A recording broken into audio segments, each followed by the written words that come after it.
Hello student, तो स्वागत है हमारे यूट्यूब चैनल पे। आज हम करने वाले हैं दो घात समीकरण क्लास 10th का। इसमें हम करेंगे प्रश्नावली 4.1, जैसा कि आपने देख लिया होगा यहाँ पे।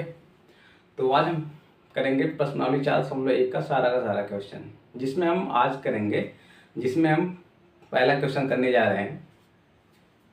पहला क्वेश्चन क्या बोल रहा है कि जांच कीजिए कि क्या निम्न दो घात समीकरण है।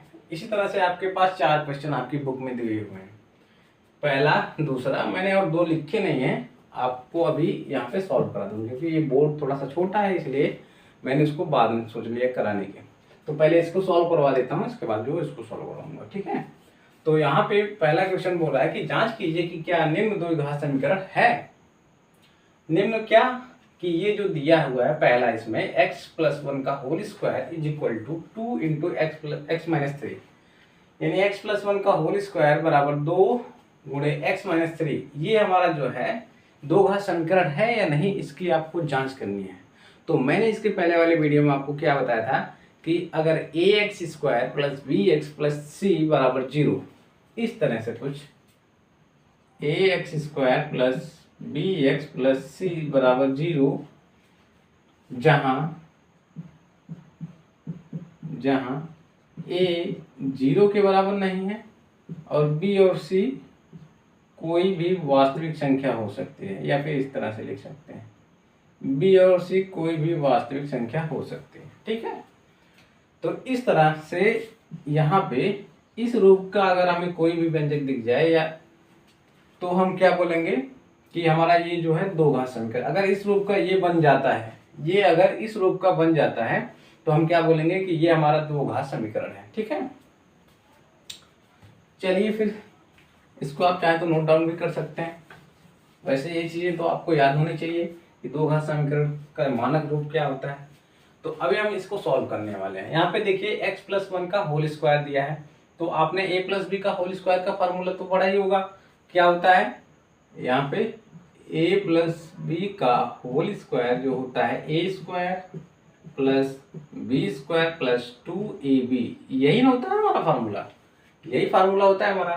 तो इसी के बेस पे हम इसको तोड़ देंगे, इसको सॉल्व कर लेंगे। तो सबसे पहले यहाँ पे a की जगह पे x है और b की जगह पे 1 है, तो पहले a का स्क्वायर यानी x का स्क्वायर, देखिए a का स्क्वायर है तो एक x का स्क्वायर प्लस यहाँ पे प्लस, तो प्लस b की जगह पे 1 है तो इसको सॉल्व कर लेंगे, प्लस 2ab, 2 गुणे a गुणे b है, तो यहाँ पे 2 गुणे x गुणे 1 बराबर में, अब देखिए 2 का गुणा x में करेंगे। अब ये देखिए 2 है, ब्रैकेट में x-3 है, तो 2 का गुणा सबसे पहले x में, फिर 2 का गुणा 3 में, तो 2 का गुणा x में तो 2x माइनस 2 का गुणा 3 में कितना हो जाएगा 6।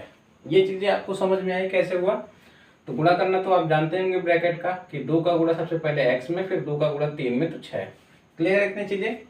अब क्या करेंगे, अब इसको थोड़ा सा सॉल्व कर लेंगे, सरल कर लेंगे। तो ये हो जाएगा x² प्लस 1, 1 का स्क्वायर 1 ही होता है, 1 का स्क्वायर मतलब 1 का आपस में 2 बार गुणा, तो 1 का गुणा 1 में कितना होता है 1। ये चीजें समझ में आई अब, ठीक है। तो 1 का स्क्वायर 1 प्लस 2 का गुणा x में तो 2x, और 2x का गुणा 1 में तो 2x। किसी भी संख्या का गुणा अगर 1 में करते हैं तो वही संख्या प्राप्त होती है, ठीक है। जैसे मान लीजिए 4 है, 4 का गुणा 1 में करते हैं तो 4, 100 है तो 100 का गुणा 1 में करते हैं तो 100। किसी भी संख्या का गुणा अगर 1 में करेंगे तो वही संख्या प्राप्त होती है। जैसे यहाँ पे 4 का गुणा भी है तो 4, तो ये हो जाएगा 2x बराबर 2x माइनस 6। यहाँ पे इसको आगे तो डाल लेंगे। अब क्या करेंगे, इसको थोड़ा सा और सरल कर लेंगे, इस वाली पूरे टर्म को, पूरे पद को इस साइड लेके आएंगे। तो देखिए कैसे लेके आते हैं, पक्षांतर करना आपको सिखाते हैं। देखिए x² प्लस 1 प्लस 2x, अब यहाँ पे बराबर के इस साइड है, तो जब इस साइड लेके आएंगे, 2 जो है इस साइड है, तो जब इस साइड लेके आएंगे तो इसका चिन्ह अभी क्या है, धनात्मक है। जब कुछ ना हो तो मतलब धनात्मक होता है, तो जब इस साइड है धनात्मक, जब इस साइड लेके आएंगे तो उसका चिन्ह क्या है, बदल जाएगा। कोई भी पद होगा अगर इस साइड से इस साइड लेके आएंगे तो चिन्ह परिवर्तित हो जाता है। तो 2x है तो 2x जब इस साइड लेके आएंगे तो माइनस का 2x हो जाएगा, और यहाँ पे माइनस है तो इस साइड लेके आएंगे तो प्लस का 6 हो जाएगा। अब बराबर 0 हो जाएगा, क्योंकि इस साइड का सारा टर्म इस साइड आ गया तो यहाँ पे 0 बचा। क्लियर है इतनी चीजें। और एक चीज और, अगर यहाँ पे बराबर आपको दिख जाए, अभी इसको सॉल्व कर लेते हैं, तो यहाँ से हो जाएगा 2x में से 2x जाएगा तो ये कैंसिल आउट हो जाएगा, क्योंकि 2 में से 2 जाएगा तो 0 बचेगा, तो ये आपस में कट जाएंगे। तो क्या बचा, x स्क्वायर 1 और 6 कितना होता है 7 बराबर 0।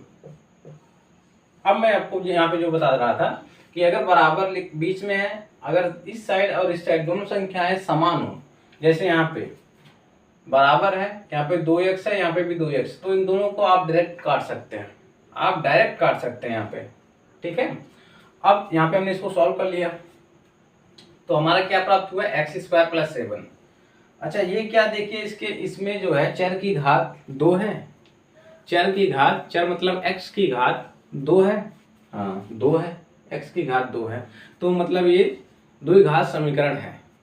अभी एक चीज और फुलफिल करनी है, किस रूप का बनना चाहिए आपको, जो है इस रूप का बनना चाहिए, x square ax square plus bx plus c बराबर 0।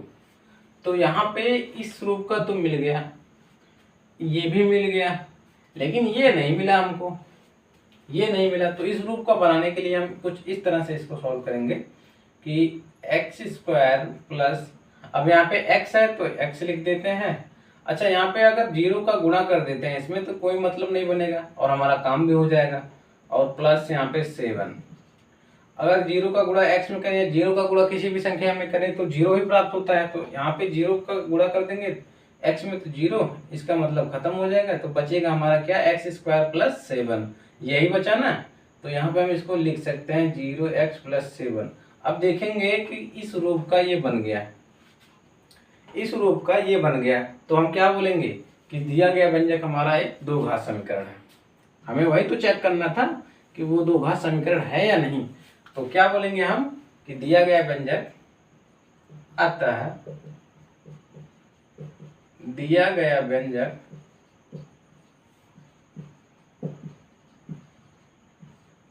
एक द्विघात समीकरण है।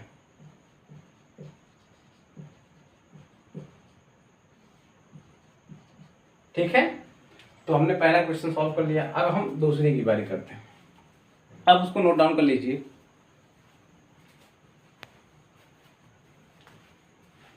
चलिए वीडियो पॉज करके आप नोट डाउन कर लीजिए। ठीक है, अब आगे बढ़ते हैं। देखिए यहाँ पे दिया है x square minus 2x is equal to -2 into 3 minus x. तो x स्क्वायर है, तो सबसे पहले इसको एडिट उतार लेंगे। यहाँ पे x स्क्वायर माइनस 2x है, तो x स्क्वायर माइनस 2x और -2 का अंदर गुणा कर देंगे। -2 का अंदर गुणा करेंगे तो 2 का गुणा 3 में कितना होता है, 6 होता है। लेकिन उससे पहले हम चिन्ह का गुणा करेंगे। उससे पहले क्या करेंगे, चिन्ह का गुणा करेंगे। यहाँ पे चिन्ह क्या है, माइनस, और यहाँ पे क्या है, प्लस। इसका जो है चिन्ह क्या है, प्लस, क्योंकि अगर कुछ नहीं लिखा है तो वहाँ पे प्लस मान के चलना पड़ता है हमको। तो यहाँ पे माइनस का गुणा अगर प्लस में करते हैं, माइनस का गुणा प्लस में करते हैं तो माइनस आता है, और माइनस का गुणा अगर माइनस में करते हैं तो प्लस आता है। ठीक है, तो हम यहाँ पे माइनस का गुणा प्लस में कर रहे हैं, तो माइनस का गुणा प्लस में कर रहे हैं तो माइनस आएगा। 2 का गुणा 3 में कर रहे हैं तो 6 आएगा। फिर माइनस का गुणा माइनस में करेंगे तो क्या आएगा, प्लस आएगा। फिर 2 का गुणा x में करेंगे तो क्या आएगा, 2x आएगा। चीजें क्लियर हैं, चीजें क्लियर हैं। कैसे हुआ, माइनस का गुणा प्लस में किया तो माइनस आया, माइनस का गुणा माइनस में किया तो प्लस आया। ठीक है, यहाँ पे मैंने मेंशन भी कर दिया। ठीक है, अब क्या करेंगे, इसको सॉल्व कर लेंगे। देखिए तो यहाँ पे x स्क्वायर है, माइनस का 2x है। अब इस वाली साइड टर्म को हम इस साइड लेके आएंगे, तो यहाँ पे माइनस का 6 है, जब इस साइड आएगा तो इसका चिन्ह क्या है, परिवर्तित हो जाएगा। तो माइनस की जगह ये क्या हो जाएगा, प्लस हो जाएगा। तो यहाँ पे प्लस 6 हो जाएगा, और यहाँ पे जो है प्लस 2x है, प्लस 2x है। जब इस साइड आएगा, इस बराबर के इस साइड आएगा तो ये जो हो जाएगा प्लस की जगह -2x और बराबर 0। क्लियर, इतनी चीजें क्लियर है। अब क्या करेंगे, हम एक और नियम जानते हैं कि अगर दो संख्याएं हैं और उनका चिन्ह, दो संख्याएं हैं और उनका चिन्ह क्या है, समान है। दो संख्याएं हैं उनका चिन्ह क्या है, समान है, तो संख्याएं आपस में जुड़ जाती हैं, ये नियम है। जैसे -4 और -4, अब देखिए यहाँ पे दोनों संख्याओं का चिन्ह क्या है, समान है, तो ये जुड़ जाएंगे और बड़ी संख्या का चिन्ह उतर जाएगा, तो इसमें छोटी बड़ी कोई है नहीं, तो किसी का भी चिन्ह आप यहाँ पे लिख सकते हैं। ठीक है, जैसे यहाँ पे -5 और -2 है, तो अब यहाँ पे चिन्ह क्या है, समान है, तो संख्याओं को आपस में जोड़ लेंगे तो क्या होगा,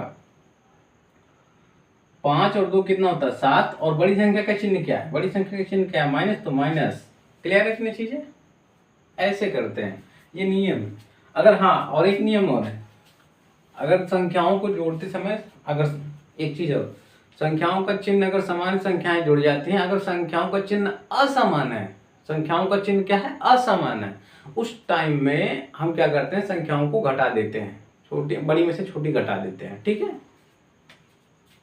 संख्याओं का चिन्ह अगर असमान है, संख्याएं घट जाती हैं, लेकिन यहाँ पे क्या है, संख्याओं का चिन्ह समान है, तो 2 और 2 कितना हो जाएगा, 4, तो x² माइनस का 4x, और यहाँ पे जो है +6 बराबर 0। अब ये आपको एग्जैक्ट दिख रहा होगा कि ये आपका जो है दो घात समीकरण के रूप में है, क्योंकि यहाँ पे ax² plus bx plus c बराबर 0, और यहाँ पे जो है a 0 के बराबर भी नहीं है, तो यहाँ से देखिए आपको ये दो घात समीकरण के रूप में दिखाई दे रहा है, जहाँ पे a बराबर क्या है, 1 है, b बराबर क्या है, यहाँ से तुलना कर रहे हैं, तो a की जगह पे यहाँ पे 1 लिखा है, तो a बराबर 1, b की जगह पे -4 है, और c की जगह पे 6 है, तो कुछ इस तरह से। तो हमको बस बताना था कि दो घात समीकरण है या नहीं, तो ये मैंने आपको एक्स्ट्रा बता दिया। तो आपको यहाँ पे आपको क्या समझ में आया कि ये आपका जो है दिया गया व्यंजक दो घात समीकरण के रूप का है, अतः यह है दो घात समीकरण है। यहाँ पे हम लिख देंगे अतः यह एक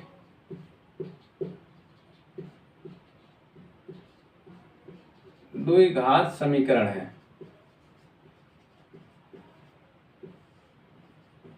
ठीक है, तो आपके दो क्वेश्चन कंप्लीट हो गए हैं, आप इसको नोट डाउन कर लीजिए, फिर मैं आगे क्वेश्चन को लिखता हूं, इसको आप नोट डाउन कर लीजिए। ठीक है, चलिए आगे देखते हैं। अगला क्वेश्चन हमारा पहले का तीसरा क्वेश्चन। अब इसमें देखिए क्या कुछ करना है नहीं, बस यहाँ पे हमको इसको गुणा करना है, इसका इसमें गुणा करना है, इसे x-2 का गुणा x+1 में करना है, x-1 का गुणा x+3, बस गुणा करना है, इस बात पर पक्षांतर करके सॉल्व कर देना है।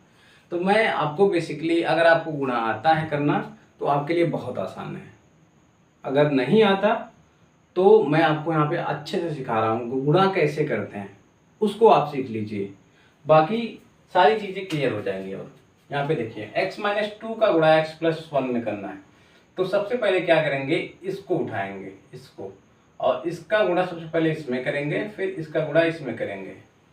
ठीक है, तो x का गुणा x में करेंगे तो कितना होगा, x²। देखिए कुछ इस तरह से होता है, x का ये नियम है, x का गुणा x में, अब यहाँ पे इसकी घात 1 है, इसकी घात 1 है, तो ये आधार होता है, ये भी आधार होता है। अगर आधार समान हो तो घातें जो है आपस में जुड़ जाते हैं। तो यहाँ पे देखिए x है, यहाँ पे भी x है, यानी आधार समान है, तो आधार को लिख दिया। अब घातें एक, यहाँ पे एक घात है, यहाँ पे भी एक घात है, तो 1 और 1 कितना हो जाएगा, 2। तभी हम कहते हैं जब x का गुणा x में करते हैं तो x² होता है। अब इसी में और x का गुणा कर दें तो यहाँ पे भी 1 है। अब देखिए यहाँ पे भी आधार सेम है, यहाँ पे भी आधार सेम है, तो क्या होंगी, घातें आपस में जुड़ जाएंगी, तो 2 और 1 कितनी होंगी, 3, तो x की घात 3 हो जाएंगी। ठीक है, अच्छा अगर इसमें हम x की घात 2 से गुणा कर दें तो क्या होंगी, आधार x है, आधार x है, घातें आपस में क्या होंगी, जुड़ जाएंगी, 2 3 और कितनी हो जाएंगी, 3 और 2 कितनी हो जाएंगी, 5, तो x की घात 5 हो जाएगी। इस तरह से हम संख्याओं का गुणा करते हैं। तो गुणा करना तो आपको आ ही गया होगा। x की जगह पे आप कोई संख्या भी ले सकते हैं, जैसे यहाँ पे 4 की घात 3 है गुणे 4 की घात 12 है। अब क्या करेंगे, इसको सॉल्व करेंगे तो 4 की घात, आधार समान है, आधार इसको बोलते हैं, और ये घात है, ये भी घात है, तो 12 3 कितना हो जाएगा, 15, तो 4 की घात 15। ठीक है, इस तरह से हम गुणा करते हैं। तो यहाँ पे भी x है, यहाँ पे भी x है। अगर कोई संख्या ऐसे लिख दी जाए, कोई चर कि यहाँ पे z लिख दी जाए, अब पूछ जाए इसकी घात क्या है, तो आपको बताना है इसकी घात 1 है, क्योंकि वहाँ पे एक मेंशन नहीं करते, कभी कभी मेंशन करते ही नहीं एक। तो x की घात x में करेंगे तो x स्क्वायर हो जाएगा। कैसे हुआ मैंने आपको बताया। फिर x की घात 1 में करेंगे, x की घात 1 में करेंगे तो कितना आएगा x, तो यहाँ पे प्लस x। ठीक है, ये हो गया, x की कहानी हमारी खत्म हो गई। अब क्या करेंगे, x का गुणा कैसे हो ये आपको समझ में आया। अब आगे बढ़ते हैं। अब देखिए यहाँ पे माइनस का चिन्ह है और इसके सामने का चिन्ह क्या है, प्लस है। तो माइनस और प्लस का जब आपस में गुणा करते हैं, माइनस और प्लस का जब आपस में गुणा करते हैं तो क्या आता है, माइनस आता है। तो माइनस का गुणा प्लस में तो कितना होगा, माइनस, और 2 का गुणा x में तो ये हो जाएगा 2x। क्लियर है। और यहाँ पे माइनस है और ये प्लस है, तो माइनस का गुणा प्लस में कितना होगा, माइनस, और 2 का गुणा 1 में कितना होगा, 2। ये चीज क्लियर है आपको। अब आगे बढ़ते हैं। सेम इसी तरह इसमें भी करेंगे कि x का गुणा सबसे पहले इसमें, फिर x का गुणा इसमें। तो x का गुणा x में तो x स्क्वायर। कैसे हुआ ये आपको पता है। x का गुणा 3 में करते हैं तो 3x होगा। ठीक है। अब यहाँ पे माइनस आ गया है, बीच में माइनस है तो माइनस का गुणा करते हैं। माइनस का गुणा यहाँ पे x के पहले क्या है, ये स्पेस खाली है, इसमें क्या है, x के पहले क्या है, x के पहले क्या है, पॉजिटिव है। जब कुछ नहीं रहता तो क्या होता है, धन का चिन्ह होता है, पॉजिटिव होता है। तो यहाँ पे माइनस का गुणा इसमें प्लस में करेंगे तो क्या होगा, माइनस। ठीक है। फिर 1 का गुणा x में करेंगे तो x होता है। फिर माइनस का गुणा प्लस में, माइनस का गुणा प्लस में तो माइनस, और 1 का गुणा 3 में तो 3। इतनी चीजें क्लियर है आपको। अब क्या करेंगे, अब इसको सरल कर लेते हैं। देखिए यहाँ पे क्या है, एक्स स्क्वायर है तो एक्स स्क्वायर, और x है माइनस 2x। अभी मैंने आपको बताया था ये है प्लस x माइनस का 2x। अब यहाँ पे मैंने आपको बताया था, इसके पहले अभी जस्ट बताया कि अगर संख्याओं का चिन्ह असमान हो, क्या हो, संख्याओं का चिन्ह असमान हो तो संख्याएं आपस में घट जाती हैं और बड़ी में से छोटी संख्या को घटा देते हैं। तो यहाँ पे ये एक x है, इसको लिखते नहीं है एक, यहाँ पे एक होता है लेकिन यहाँ पे लिखते नहीं है, तो ये एक x है, इसको आप एक x है, ये एक x है। ठीक है। अब यहाँ पे देखिए ये जो एक x है इसका चिन्ह क्या है, धनात्मक, और ये 2x है इसका चिन्ह क्या है, ऋणात्मक। ठीक है, क्लियर है। अब ये 2x है और 1x है। अब क्या चिन्ह क्या है, असमान है, यहाँ पे पॉजिटिव यहाँ पे नेगेटिव, तो चिन्ह क्या है, असमान है, तो संख्याएं क्या होंगी, घटेंगी। मैंने नियम बताया था आपको।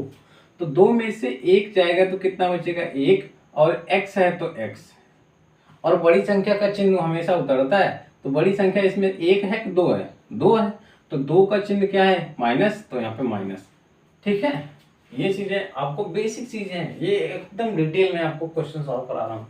तो ये हो जाएगा माइनस का 1x, अब 1 लिखे या ना लिखे बात बराबर है, और यहाँ पे माइनस का 2। ठीक है। अब बीच में बराबर बराबर तो x स्क्वायर, और यहाँ पे 3x माइनस x।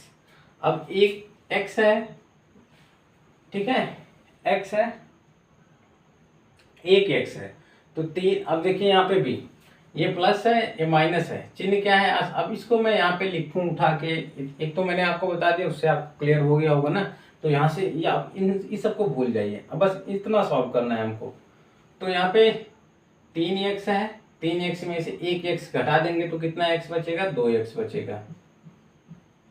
क्योंकि मैंने अभी आपको नियम बताया कि जब संख्याओं का चिन्ह असमान हो, संख्याएं आपस में घट जाती हैं, तो बड़ी में से छोटी 3 में से 1 जाएगा तो 2, और पीछे x लगा हुआ तो x को भी लगा देंगे, बस कुछ नहीं करना। बड़ी संख्या का चिन्ह क्या है, पॉजिटिव है, तो यहाँ पे पॉजिटिव लगा दिया। क्लियर है, बस -3।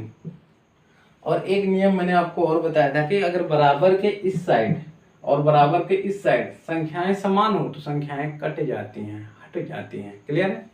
तो एक्स स्क्वायर यहाँ पे भी, एक्स स्क्वायर यहाँ पे भी, मैं चाहूँ तो यहाँ से डायरेक्ट काट सकता हूँ, हटा सकता हूँ, लेकिन मैं आपको प्रॉपर मेथड सिखा रहा हूँ। तो यहाँ पे क्या है, देखिए आप क्या एग्जाम में जो है ना लिखना है, क्वेश्चन का आंसर नहीं फाइंड करना है, डायरेक्ट निकाल लो, आपको जो है लिखना है, और लिखने के आपको जो है नंबर मिलते हैं, तो आपको नंबर लाना है। और सीखना है, मेन चीज़ सीखना है डिटेल। और कभी कभी क्या होता है ना, आप सीखेंगे ना तो ये चीज़ें आपके माइंड में कैलकुलेट हो जाएंगी। तो चलिए इसको सॉल्व कर लेते हैं। तो यहाँ से क्या है एक्स स्क्वायर, तो इस साइड टर्म को हम इस साइड उठा के लेके आएंगे। तो ये एक्स स्क्वायर माइनस का एक्स माइनस का 2, इसको जब इस साइड लेंगे तो इसका चिन्ह क्या है, बोलो भाई, पॉजिटिव। तो बराबर के इस साइड जब लेके आएंगे तो इसका चिन्ह क्या हो जाएगा, नेगेटिव एक्स स्क्वायर। और यहाँ पे 2x है, तो इसको जब इस साइड लेके आएंगे तो इसका चिन्ह क्या है, पॉजिटिव। तो जब इस साइड आएगा तो इसका चिन्ह क्या होगा, बराबर के इस साइड, ये बराबर है ना, जब इसको इस साइड लेके आएंगे तो इसका चिन्ह क्या हो जाएगा, नेगेटिव। तो माइनस का 2x, इसको जो है फिर माइनस का 3 है, इसको उठा के इस साइड लेके आएंगे तो ये हो जाएगा माइनस है तो पॉजिटिव बराबर 0। क्लियर है। अब क्या करेंगे, जो समान संख्याएं हैं उन चिन्ह का चिन्ह जो है असमान काट देते हैं। तो जैसे एक्स स्क्वायर है, एक्स एक एक्स स्क्वायर है और एक एक्स स्क्वायर है। एक एक्स स्क्वायर में से एक घटाएंगे एक एक्स स्क्वायर, या एक में से एक जाएगा तो कितना बचेगा, 0। तो 0 एक्स स्क्वायर, 0 एक्स स्क्वायर, 0 का गुणा एक्स स्क्वायर में तो कितना होगा, 0। ठीक, तो यहाँ से ये तो कट गया। अब यहाँ पे इसको देखते हैं, ये तो कट गया। माइनस का x है, माइनस का 2x है।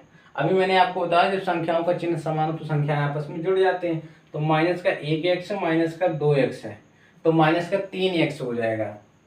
क्यों, क्योंकि बड़ी संख्या का चिन्ह क्या है, नेगेटिव 3x। इसका भी काम खत्म हो गया। अब यहाँ पे माइनस का 2 और 3 बचा। ठीक है, तो 3 में से 2 जाएगा तो कितना बचेगा, 1 बराबर 0।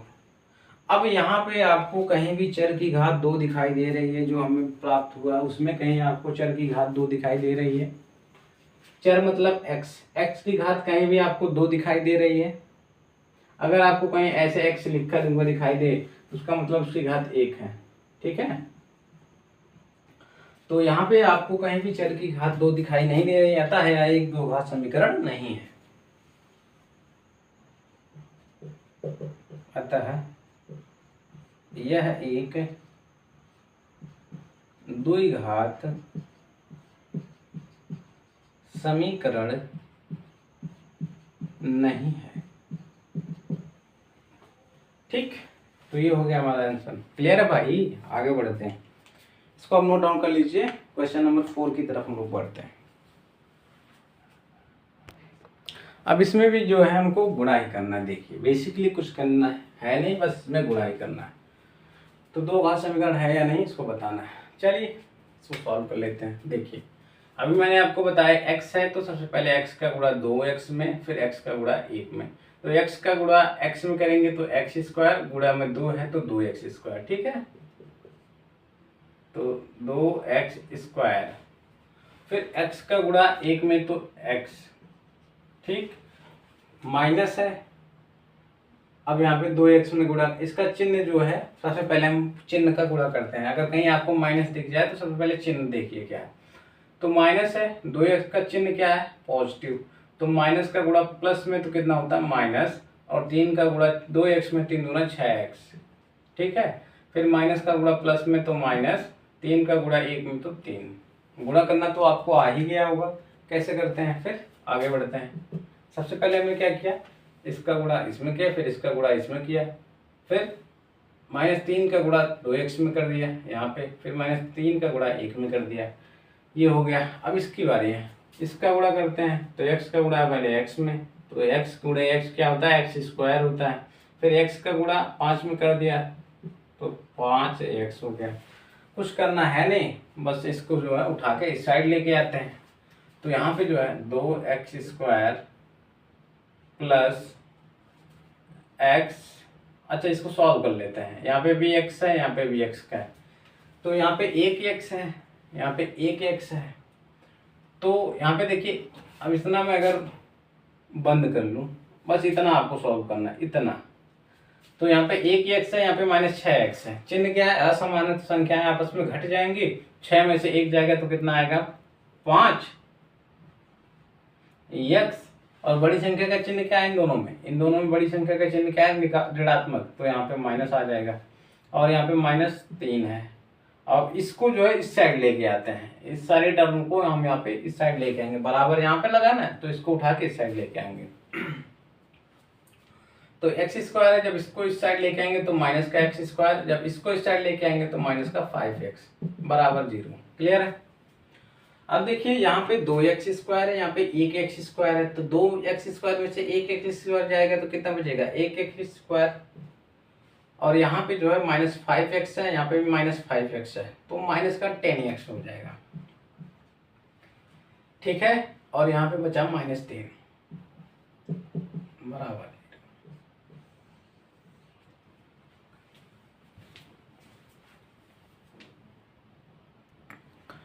चलिए अब यहाँ पे देखिए, ये जो है हमको ax square plus bx plus c बराबर 0 के रूप का दिखाई दे रहा है, जहाँ a बराबर 0 के नहीं है। तो हम क्या बोल सकते हैं कि दिया गया व्यंजक एक दिया गया व्यंजक एक द्विघात समीकरण है, या डायरेक्टली हम लिख देते हैं, अतः यह एक द्विघात समीकरण है।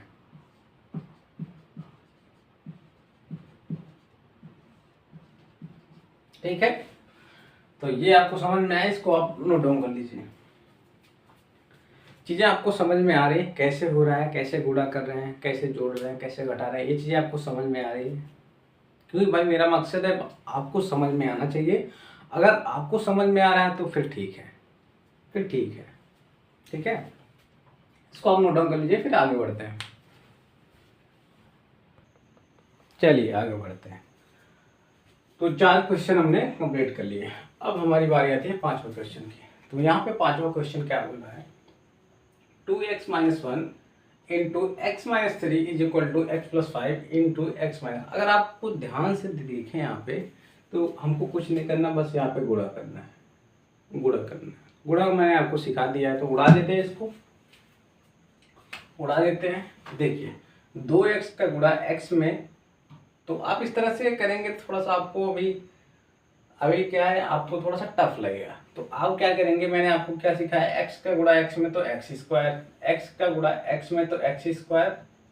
ठीक है, गुणा में 2 है तो 2 लगा देते हैं। ठीक ठीक, आगे बढ़ते हैं। फिर इसका गुणा इसमें हो गया, अब इसका गुणा इसमें करते हैं। तो उससे पहले यहाँ पे माइनस है और यहाँ पे प्लस है, तो माइनस का गुणा प्लस में करते हैं तो माइनस आता है, और 2 का गुणा 3 में तो कितना होगा 6, और x गुणा में तो x लगा देते हैं। इस तरह से हम करते हैं। ठीक है, अब यहाँ पे -1 है, इसका गुणा इसमें, फिर इसका गुणा इसका गुणा पहले इसमें, फिर इसका गुणा इसमें। तो माइनस का गुणा प्लस में तो माइनस, 1 का गुणा x में तो x, या 1x लिख सकते हैं, 1x को x लिखें या फिर 1x लिखें, दोनों चीजें समान है। ठीक है, फिर 1 का गुणा 3 में, लेकिन उससे पहले चिन्ह का गुणा, माइनस का गुणा माइनस में क्या होता है प्लस, 1 का गुणा 3 में तो 3। सेम वही चीज यहाँ पे भी, x का गुणा x में तो x स्क्वायर, x का गुणा 1 में तो x, और वो भी चिन्ह क्या है, यहाँ पे पॉजिटिव यहाँ पे नेगेटिव, तो माइनस का x, और यहाँ पे 5 का गुणा x में तो प्लस 5x, क्योंकि यहाँ पे भी चिन्ह समान है, यहाँ पे भी चिन्ह समान है, दोनों पॉजिटिव हैं तो यहाँ पे प्लस ही आएगा। फिर यहाँ पे प्लस है, यहाँ पे माइनस है तो माइनस, और 5 का गुणा 1 में तो 5। अच्छा, गुणा वुणा करने में हमको जो है चिन्ह बहुत ध्यान रखना पड़ता है, संख्याओं का चिन्ह बहुत ध्यान रखना पड़ता है, ये चीज़ आप नोट करिएगा। तो अब क्या करेंगे, इसको सॉल्व कर लेते हैं। तो यहाँ पे 2x स्क्वायर है, और यहाँ पे देखिए चिन्ह क्या है इन दोनों संख्याओं का, इसका चिन्ह क्या है, समान है, यहाँ पे भी माइनस है, यहाँ पे भी माइनस है, तो दोनों का चिन्ह क्या है, समान। संख्याएं आपस में क्या होंगी, जुड़ जाएंगे। तो यहाँ पे 6x है, यहाँ पे 1x है, तो 6x 7x, और बड़ी संख्या का चिन्ह क्या है, ऋणात्मक, तो यहाँ पे माइनस का 7x। ठीक, और यहाँ पे +3 है तो +3 लगा दिया।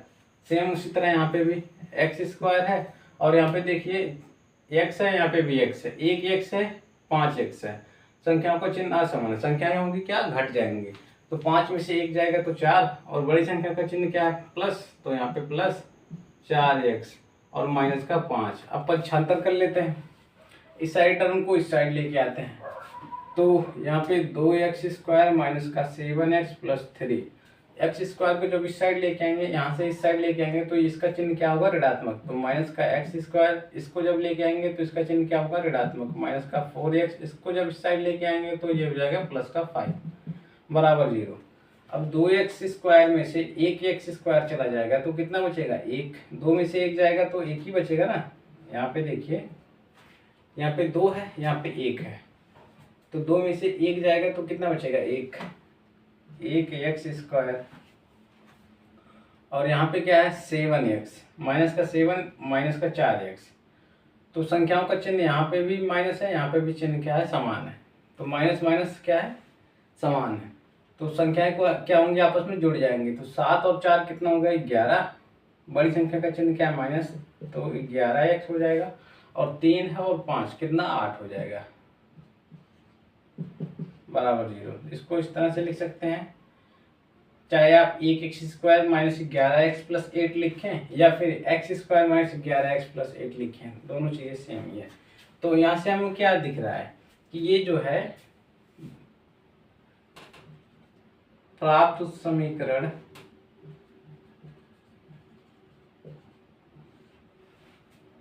द्विघात समीकरण के मानक रूप का है।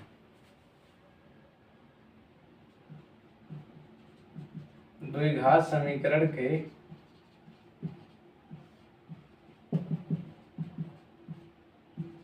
मानक रूप का है।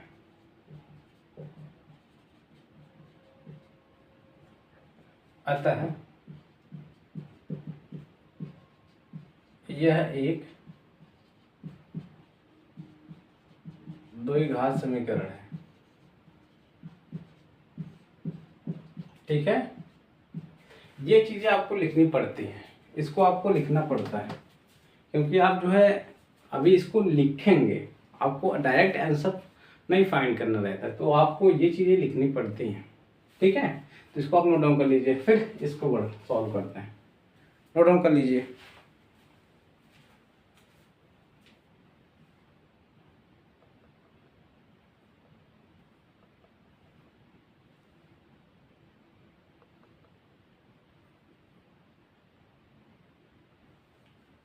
चलिए देखिए, इसको सॉल्व कर लेते हैं। यहाँ पे क्या है x² प्लस 3x प्लस 1 बराबर x माइनस 2 का होल स्क्वायर। अच्छा, मैंने अभी आपको स्टार्टिंग बताया था a प्लस बी का होल स्क्वायर, तो अभी मैं आपको बता दे रहा हूँ कि a माइनस बी का होल स्क्वायर क्या होता है। a प्लस बी का बताया था, a माइनस बी का बता दे रहा हूँ। इसका जो फॉर्मूला होता है, ये एक सरल संख्या है, यहाँ पे होती है ये, इसको नीचे लिख दे रहा हूँ, होता है a² प्लस b² माइनस का 2ab। ठीक है, ये इस तरह से होती है। तो यहाँ पे इसको लिख लेते हैं x² प्लस 3x प्लस 1 बराबर, इसको जब सॉल्व करेंगे तो x का स्क्वायर प्लस b का स्क्वायर, यहाँ पे प्लस है ना, प्लस b का स्क्वायर, ये b है तो प्लस b का स्क्वायर, यानी 2 का स्क्वायर प्लस 2 का स्क्वायर कितना होता है, 2 का स्क्वायर कितना होता है, 2 का स्क्वायर कितना होता है, 2 का अगर घात 2 है, इसका मतलब किसी भी संख्या की घात अगर 2 है, इसका मतलब उस संख्या का आपस में 2 बार गुणा, तो 2 गुणे 2 कितना होगा 4। इस तरह से अगर आपको a कोई संख्या है, इसकी घात 2 लिखिए तो a गुणे a होता है।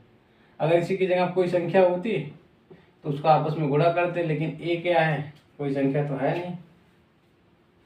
तो अब यहाँ पे क्या होगा, 2 का स्क्वायर कितना होगा 4 माइनस 2a मतलब x, b मतलब 2। ठीक है,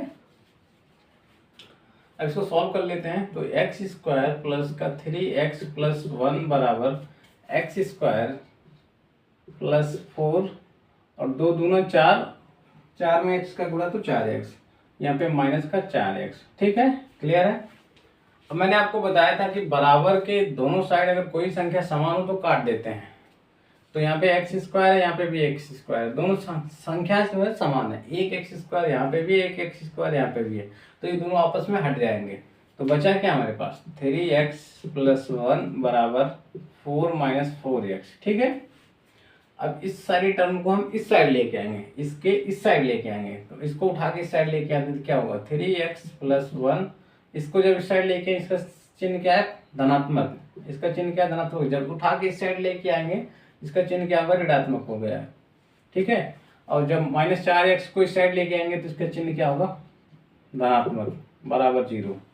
क्योंकि ये ऋणात्मक है, जब इस साइड लेके आएंगे चिन्ह परिवर्तित हो जाता है। तो अब यहाँ पे देखिए, x और x वाला उठा लीजिए, तो 3x है, 4x है, संख्या का चिन्ह क्या है, समान है, संख्या आपस में जुड़ी हुई। 3 और 4 कितना होता है, 7x। और अब यहाँ पे देखिए +1 और -4, +1 -4, संख्या का चिन्ह क्या है, असमान है, तो संख्या आपस में घट जाएंगी। तो बड़ी संख्या कौन सी है, 4, 4 में से 1 जाएगा तो कितना आएगा, 3।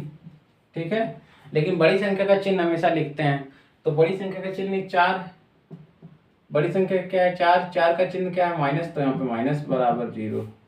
अब बताइए क्या ये एक द्विघात समीकरण है, इसमें कहीं भी आपको x की घात 2 दिखाई दे रही है, x की घात क्या आपको 2 दिखाई दे रही है, x की घात आपको 2 दिखाई दे रही, नहीं, यहाँ पे x की घात क्या है, 2 आपको दिखाई नहीं दे रही, इसका मतलब यह एक द्विघात समीकरण नहीं है। अतः यह एक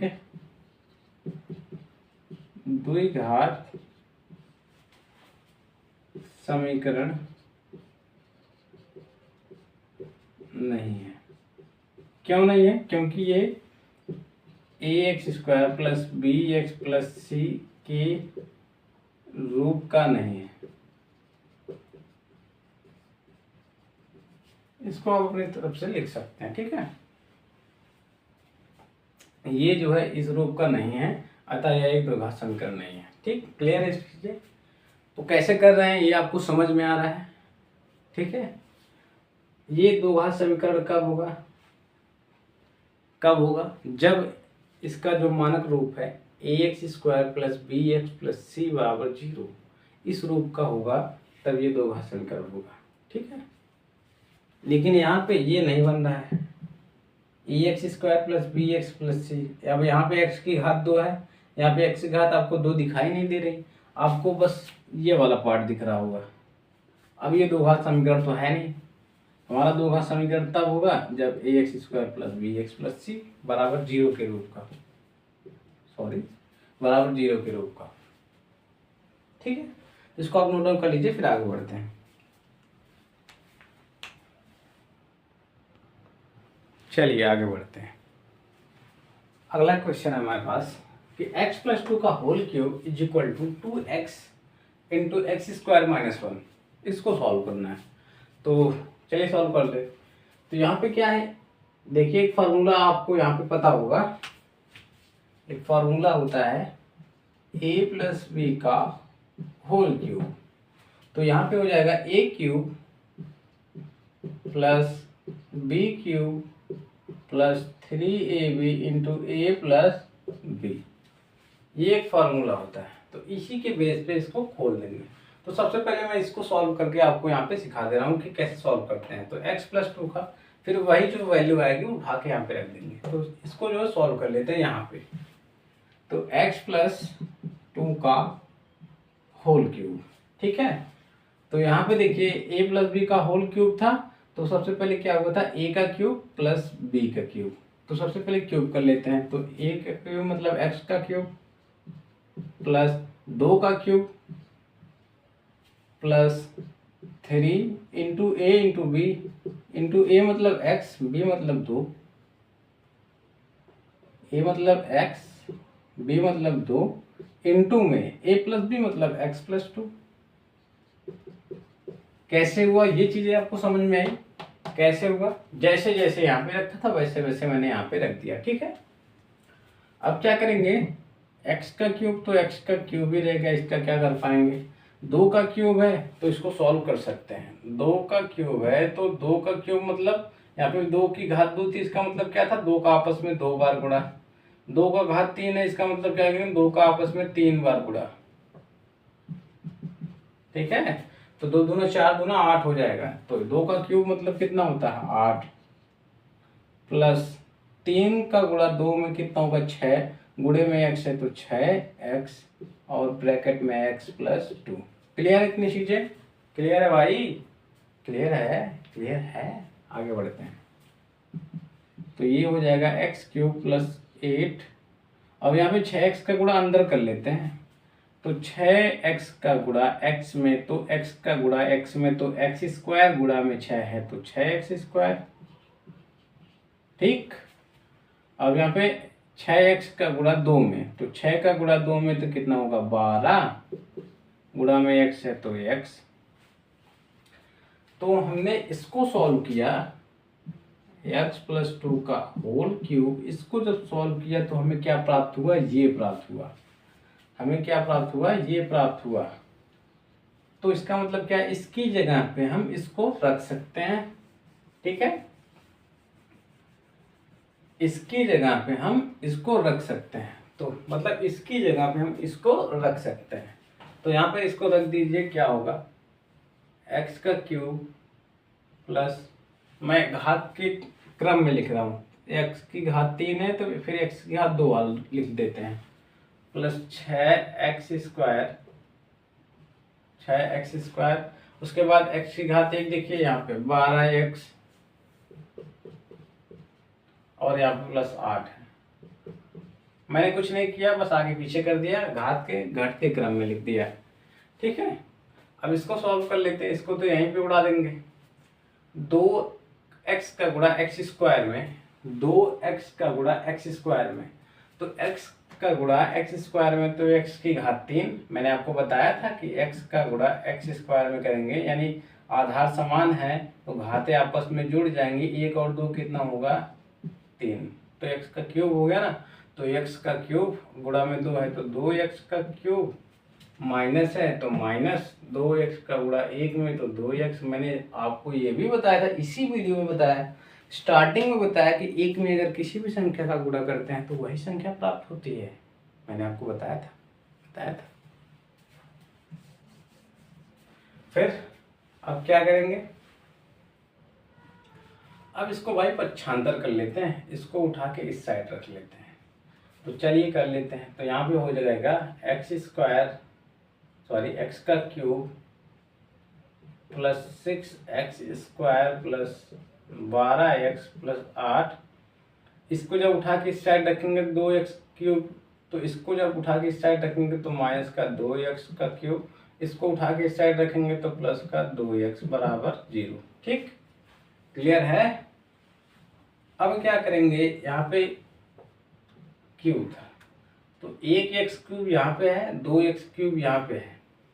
अब चिन्ह देख लेते हैं, यहाँ पे ऋणात्मक है, यहाँ पे धनात्मक है। चिन्ह समान संख्या आपस में घट जाएंगी, मतलब 2 में से 1 जाएगा तो 1x क्यूब बचेगा और वो भी बड़ी संख्या का चिन्ह उतरेगा तो माइनस का है तो माइनस यहाँ पे आ जाएगा। फिर क्या है? फिर क्या है? प्लस का 6x स्क्वायर है, और कहीं x स्क्वायर दिख रहा है? नहीं।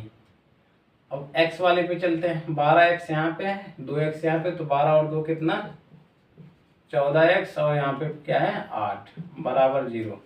अब यहाँ पे कहीं आपको घात 2 दिख रही है? हाँ बोलेंगे सर घात तो दिख रही है, यहाँ पे दिख रही है, यहाँ पे दिख रही है घात। लेकिन परिभाषा में क्या बोला था? अधिकतम घात 2 होनी चाहिए, अधिकतम।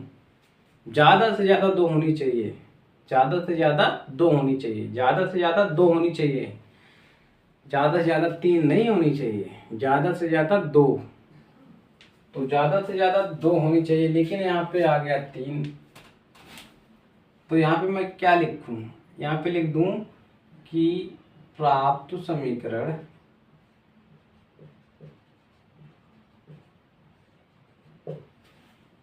ax square. अब देखिए ये मैं आपको आज जो मानक रूप लिख रहा हूँ, इस रूप का है या नहीं आप खुद चेक कर सकते हैं। ax square plus bx plus C बराबर 0, ax square plus bx plus C. अब ax स्क्वायर, इसमें कहीं आपको घात 3 दिख रही है? नहीं। तो इसमें कहाँ से आ गई भाई? इसका मतलब तू गलत है। के रूप का नहीं है, अतः यह एक द्विघात समीकरण नहीं है। ठीक है, ये चीज आपको समझ में आई, कहाँ से हुआ, कैसे हुआ, इसको आप नोट डाउन कर लीजिए, फिर हम इसको सॉल्व करेंगे। ठीक है, नोट डाउन कर लीजिए। चलिए आगे बढ़ते हैं। तो चीजें आपको समझ में आ रही होंगी, आशा करता हूँ आपको अच्छे से समझ में आ रहा होगा और आप ढेर सारी प्रैक्टिस कर रहे होंगे। आप जो है वीडियो पॉज करके उसका सलूशन कमेंट में बताइएगा। ठीक है, वैसे सलूशन तो मैं भी आपको करा दूंगा। चलिए, अभी मैंने आपको बताया कि a प्लस बी का होल क्यूब का जो फार्मूला होता है वो मैंने आपको बता दिया। एक सेकंड यहाँ पे क्लिक करेंगे तो अभी 2 मिनट पीछे जाएंगे तो आपको यहाँ पे लिखा मिलेगा। अभी मैंने आपको a प्लस बी का बता दिया, अब मैं आपको a माइनस बी का होल क्यूब का फार्मूला बताऊंगा। ये कुछ ऐसे फैक्टर हैं जो आपके क्वेश्चंस में यूज होंगे। इसका आप जो आप पीछे पढ़ के आ गए हैं, इसको आप पीछे पढ़ के आ गए तो आप जो जैसे नोट्स बना रहे हैं ना, यहाँ पे सॉल्व कर रहे हैं तो यहाँ पे कोने में आप जो है इसको लिख सकते हैं। आप इसको बार बार देखेंगे ना तो आपको ये हमेशा याद रह जाएगा। ठीक है, तो इसका फार्मूला आप लिख लीजिए, a माइनस बी का होल क्यूब क्या होता है, a क्यूब माइनस का b क्यूब माइनस का 3ab into a minus B. ठीक है, अब क्या होता है, यहाँ पे जो है a माइनस बी का होल क्यूब लगेगा। इस साइड का तो ठीक है सॉल्व है, लेकिन यहाँ पे a माइनस बी का होल क्यूब लगेगा। तो क्या होगा, इसको उठा के यहाँ पे लाते हैं और इसको सॉल्व कर लेते हैं। जो वैल्यू आएगी वो उठा के यहाँ पे रख देंगे। ठीक है, क्लियर है, क्लियर है इतनी चीजें। फिर x माइनस 2 का यहाँ पे प्रसार कर देते हैं, सॉरी x माइनस 2 का होल क्यूब का। तो यहाँ पे हमने क्या लिखा कि a माइनस बी का होल क्यूब जब कर रहे थे तो सबसे पहले a का क्यूब हो रहा था, माइनस है तो माइनस b का क्यूब, फिर माइनस है तो minus 3ab into a minus b. Same वैसे यहाँ पे भी, तो यहाँ पे x का क्यूब, क्यों, क्योंकि यहाँ पे a का क्यूब हुआ था और एक ही जगह पे x है। ठीक, यहाँ पे माइनस है तो माइनस b का क्यूब, b क्या है 2 है, क्यों, क्योंकि b की जगह पे ही 2 है, तो 2 का क्यूब माइनस 3 इंटू a क्या है x, b क्या है 2 into a minus b, a minus मतलब x माइनस 2। ठीक, क्लियर है चीजें, आगे बढ़ते हैं भाई। तो x क्यूब हो जाएगा, 2 का क्यूब इसका मतलब क्या है 8, मैंने आपको अभी बताया था, ये हो जाएगा 8 और 3 का गुणा 2 में 6, गुणे में x है तो माइनस का 6x into x minus 2। Clear है चीजें। अब क्या करेंगे, 6x का अंदर गुणा कर देंगे तो x क्यूब माइनस का 8, 6x का गुणा अंदर तो 6x गुणे x स्क्वायर, गुणा में 6 है तो 6x स्क्वायर हो जाएगा।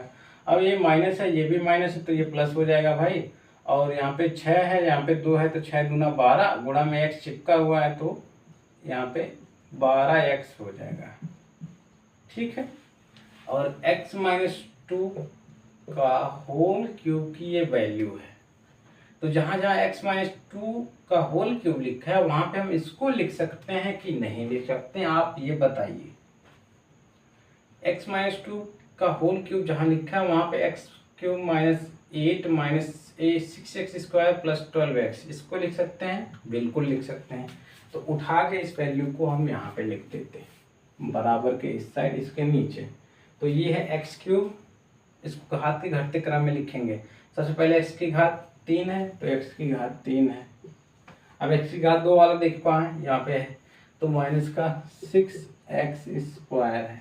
ठीक है, अब x की घात 1 वाला यहाँ पे है तो प्लस का 12x। अब देखो क्या बचा, माइनस का 8। ठीक है, इसको एज इट इज उतार लेंगे तो एक्स क्यूब माइनस का 4x² माइनस का x प्लस 1। ठीक, अब मैंने आपको बताया था अगर बराबर के दोनों साइड कोई संख्या समान हो तो उसको हटा देते हैं, वो कैंसिल हो जाते हैं, घट जाती हैं, जीरो हो जाते हैं। ठीक, जैसे यहाँ पे एक्स क्यूब है तो ये हट जाएगा, तो बचेगा क्या हमारे पास, माइनस का 4x² माइनस का x प्लस 1 बराबर माइनस का 6x² प्लस का 12x माइनस का 8। इसको उठा के इस साइड लेके आते हैं तो 6x जब आएगा तो माइनस का 4x² प्लस का 6x² हो जाएगा। इसको जब यहाँ पे लेके आएंगे तो ये पॉजिटिव हो जाएगा। फिर माइनस का x है, अब x वाला लेके आते हैं, अब 12x है तो 12x को जब इस साइड लेके आएंगे तो ये माइनस का 12x हो जाएगा। फिर यहाँ पे प्लस 1 है, इसको उठा के इस साइड लेके आएंगे तो ये प्लस 8 हो जाएगा बराबर 0। मैंने एक सीक्वेंस में इसको सॉल्व किया है, घात वालों को हटा दिया है, समान घात वालों। तो अब यहाँ पे देखिए इतना, संख्याओं का चिन्ह क्या है, असमान है। इसके सामने की संख्या क्या है, इस संख्या के सामने का चिन्ह क्या है, पॉजिटिव। इस संख्या के सामने का चिन्ह क्या है, नेगेटिव। संख्याओं का चिन्ह क्या है, असमान। संख्या आपस में घट जाएंगी, 6 में से 4 जाएगा तो कितना 2, और पीछे x² लगा तो x² लगा देते हैं। और यहाँ पे क्या है, एक x है, यहाँ पे 12x है। संख्याओं का चिन्ह क्या है, समान है। तो संख्याओं का चिन्ह समान, संख्या आपस में जुड़ जाती हैं और बड़ी संख्या का चिन्ह उतर जाता है। बड़ी संख्या क्या है, 12। 12 का सामने का चिन्ह क्या है, माइनस, तो माइनस का 13x। ठीक, 8 और 1 9 बराबर 0। अब ये आपको दो घात समीकरण के रूप में दिख रही है कि नहीं दिख रही है, आता है, दिख रही है ना, ax² plus bx plus c। अब बोलेंगे आप यहाँ पे माइनस है, तो माइनस यहाँ पे हमने आपको बताया था कि ax² plus bx plus c बराबर 0। b जो है हमारा, ये b जो है हमारा, b हमारा वास्तविक संख्या है। अगर b का मान हम 5 ले लेते हैं तो ये हमारा क्या हो जाएगा, 5x हो जाएगा, 5x हो जाएगा। अगर b का मान हम -10 ले लेते हैं तो ये हमारा माइनस का 10 हो जाएगा। ठीक है, लेकिन प्लस का गुणा माइनस में तो ये माइनस का 10 हो जाएगा पूरा। तो वास्तविक संख्या में इसको हम कुछ भी लिख सकते हैं, तो माइनस को, इसको अच्छा इस तरह से भी लिख सकते हैं हम, 2x² प्लस माइनस का 13x प्लस 9। अभी आपको क्लियर है, क्लियर है। b का मान कितना, -13, और a बराबर 2, c बराबर 9। क्लियर है, अभी चीज क्लियर है। ठीक है, तो एक एक कॉन्सेप्ट आप क्लियर कर लीजिए। ठीक है, तो अतः यह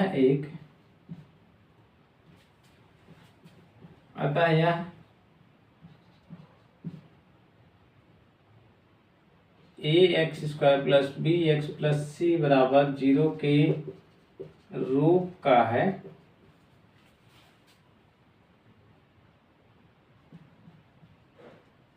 यह ax² plus bx plus c बराबर 0 के रूप का है। अतः आप लगाएंगे, यह एक द्विघात समीकरण है। ठीक है, यह एक द्विघात समीकरण। तो आपका 4.1 का क्वेश्चन नंबर 1 कंप्लीट हो गया है। अब इस क्वेश्चन में अगर आपको कहीं भी डाउट लगे तो आप कमेंट में जरूर बता दीजिएगा, मैं उसका अलग से सलूशन आपको प्रोवाइड करवा दूंगा। ठीक है, उसका जो है अलग से सलूशन मैं आपको डिटेल में बता दूंगा। ठीक है, कहीं भी अगर आपको डाउट लगे तो इसको आप नोट डाउन कर लीजिए, फिर हम बढ़ते हैं आगे अगले वाले क्वेश्चन की तरफ। ठीक है, नोट डाउन कर लीजिए। तो चलिए आगे बढ़ते हैं, हमारे पास अगला क्वेश्चन है। तो देखिए क्वेश्चन नंबर 2। क्वेश्चन नंबर 2 में हम पहला करने जा रहे हैं। इसमें क्या है, हमको स्थितियों का केवल और केवल क्या है, दो घात समीकरण बनाना है बस। तो हमारे पास स्थिति नंबर 1 दी गई है कि बोल रही है कि एक आयताकार भूखंड का क्षेत्रफल 528 मीटर वर्ग है। एक आयताकार वर्ग है,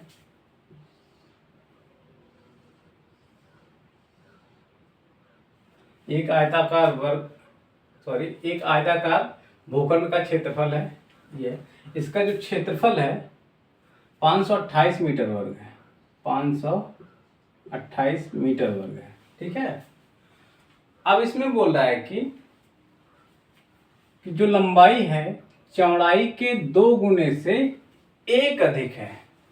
इसमें क्या है, जो चौड़ाई लंबाई है चौड़ाई के 2 गुने से 1 अधिक है। लंबाई चौड़ाई के 2 गुने से 1 अधिक है।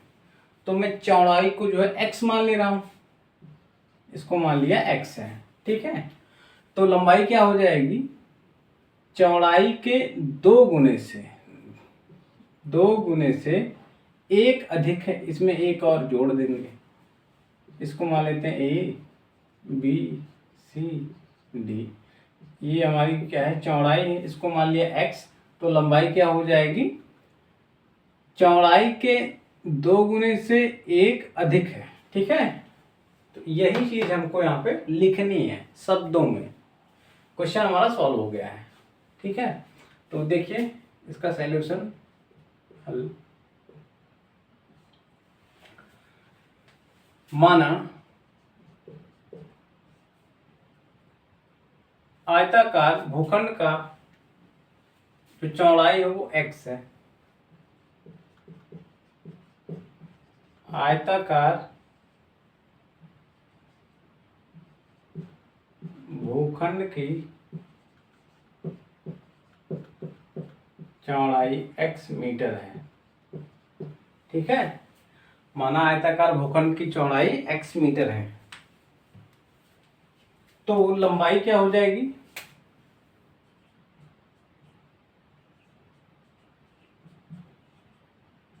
लंबाई क्या हो, तो लंबाई हो जाएगी चौड़ाई के 2 गुने से 1 अधिक, यानी 2x + 1, 2x + 1 हो जाएगी। ठीक है, 2x + 1।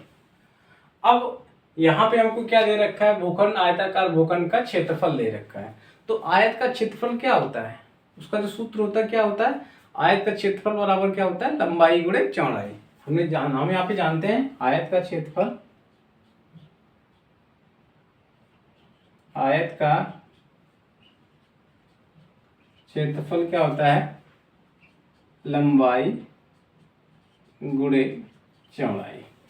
इसको आप याद रखिएगा, आयत का क्षेत्रफल क्या होता है, लंबाई गुणे चौड़ाई। तो हमारे पास लंबाई क्या है, 2x + 1, और चौड़ाई क्या है, x है। तो आयत का क्षेत्रफल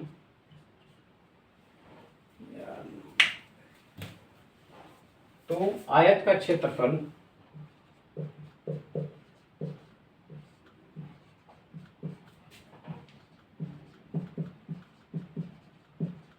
क्षेत्रफल क्या होगा, लंबाई गुणे चौड़ाई, लंबाई गुणे चौड़ाई। लंबाई हमारे पास क्या है, 2x + 1 गुणे में चौड़ाई क्या है, x है। अच्छा, 2x + 1 गुणे में, और इस आयताकार जो है भूखंड का जो क्षेत्रफल क्या है हमने निकाल लिया, 2x + 1 × x।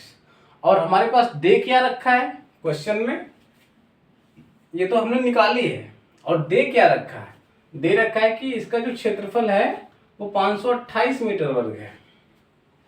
जो दे रखा है हमने जो निकाली है, तो आयताकार इसी का क्षेत्रफल हमने निकाला है। तो ये है 2x + 1 × x, और दे रखा है 528 वर्ग मीटर।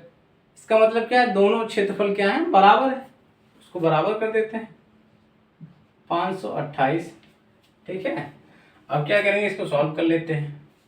तो इसको इस साइड लेके आते हैं, सबसे पहले गुणा कर लेते हैं, इसके बाद लेके आते हैं। तो x का गुणा x में 2x² प्लस है तो प्लस, x का गुणा 1 में तो x, और ये हो जाएगा 528।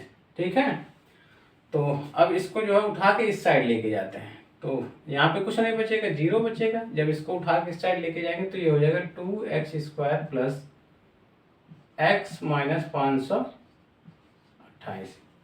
अब क्या करेंगे, इस 0 को या फिर इसको पूरा पलट सकते हैं हम इसको। अब ये हमारा 2 घात समीकरण बन गया है। इसको चाहे तो हम या फिर इसको इस तरह से भी लिख सकते हैं, और 2x² प्लस x माइनस 528 बराबर 0। ये हमारा हो गया दो घात समीकरण, यही हमको निकालना था, इसी स्थिति का हमको पता लगाना था। तो हमने दो घात समीकरण बना दिया। अच्छा, अब क्या करेगा, जो यहाँ पे हमारे पास भूखंड का जो लंबाई और चौड़ाई है, ये आयताकार भूखंड का जो क्षेत्रफल है, जो आयताकार भूखंड है उसकी जो लंबाई और चौड़ाई है जो इस इक्वेशन को सेटिस्फाई करेगी, यानी जो x है, x का मान जो होगा वो इस इक्वेशन को सेटिस्फाई करेगी। ठीक है, तो हमको बस यही निकालना था, तो यही हो गया हमारा आंसर। तो इसको आप नोट डाउन कर लीजिए, फिर आगे बढ़ते हैं अगले क्वेश्चन की तरफ।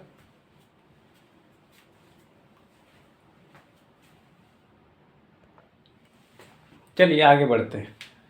तो अगला क्वेश्चन हमारा इसमें अगली स्थिति है, बोला है कि दो क्रमागत धनात्मक पूर्णांकों का गुणनफल 306 है, तो हमें पूर्णांकों को ज्ञात करना है।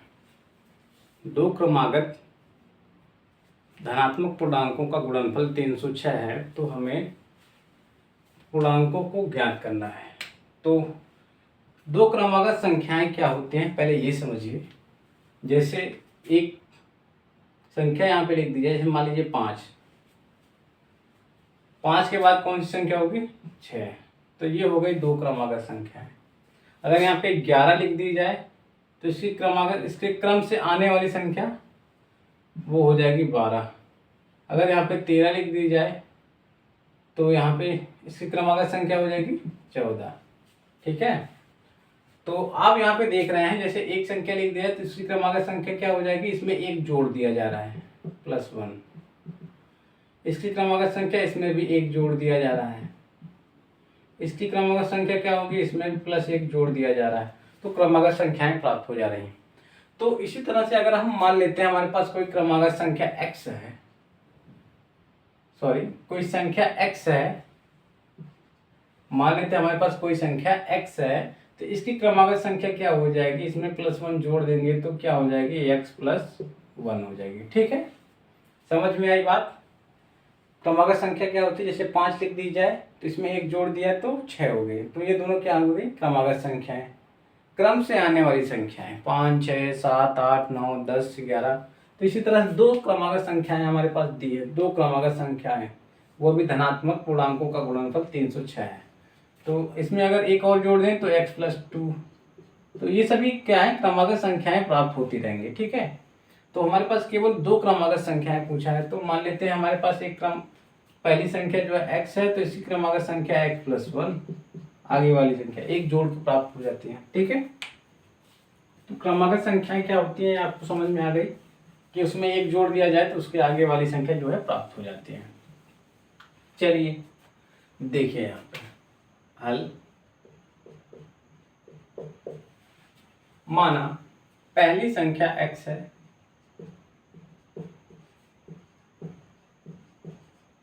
पहली संख्या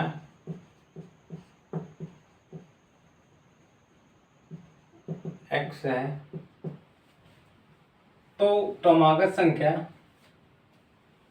तो दूसरी क्रमागत संख्या, दूसरी क्रमागत संख्या x + 1 हो जाएगी, होगी। ठीक है, अब बोला है इन दोनों का गुणनफल, तो गुणा कर देते हैं। तो दोनों का गुणनफल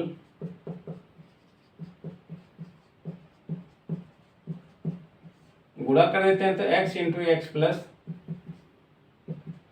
1 कितना दे रखा है, 306, 306 है। दोनों का गुणनफल कितना है, 306 दे रखा है। गुणा कर देते हैं, क्या कर रहे हैं, तो x का गुणा x स्क्वायर हो जाएगा, x का गुणा x में करेंगे तो x², फिर x का गुणा जो है 1 में करेंगे तो x होगा बराबर 306। इसको इस साइड लेके आते हैं तो x² + एक्स, इसको इस साइड लेके आएंगे माइनस का 306 बराबर 0। बन गई हमारी दो घात समीकरण। ठीक है, तो यहां से हमें क्या प्राप्त होता है,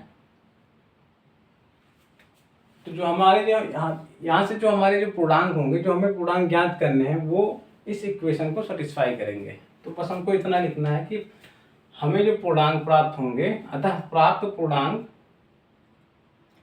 समीकरण दिस को सेटिस्फाई करेंगे।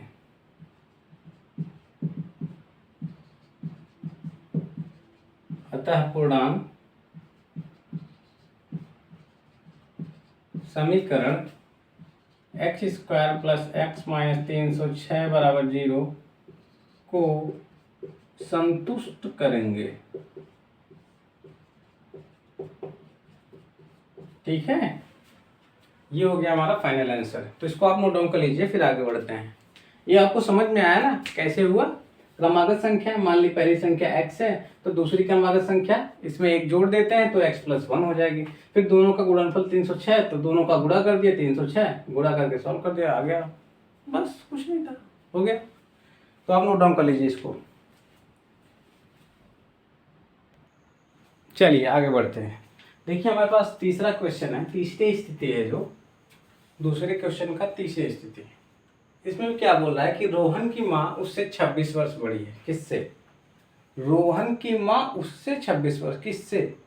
रोहन से 26 वर्ष बड़ी है, यानी जो रोहन की आयु है उससे 26 वर्ष ज़्यादा उसकी माँ की आयु है। ठीक है, उनकी आयु का गुणनफल अब से 3 वर्ष पश्चात, जो वर्तमान में उनकी आयु है, अब से 3 वर्ष पश्चात उनकी आयु का गुणनफल जो है 360 है।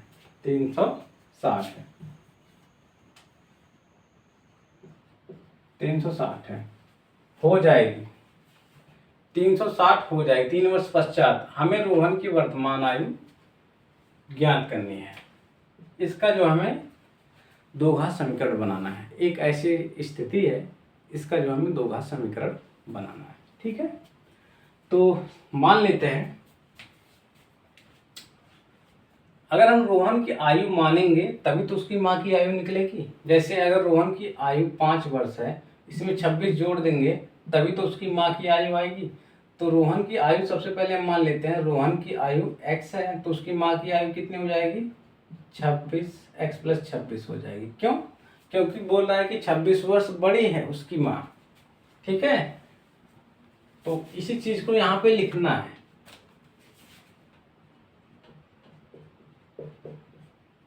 माना रोहन की आयु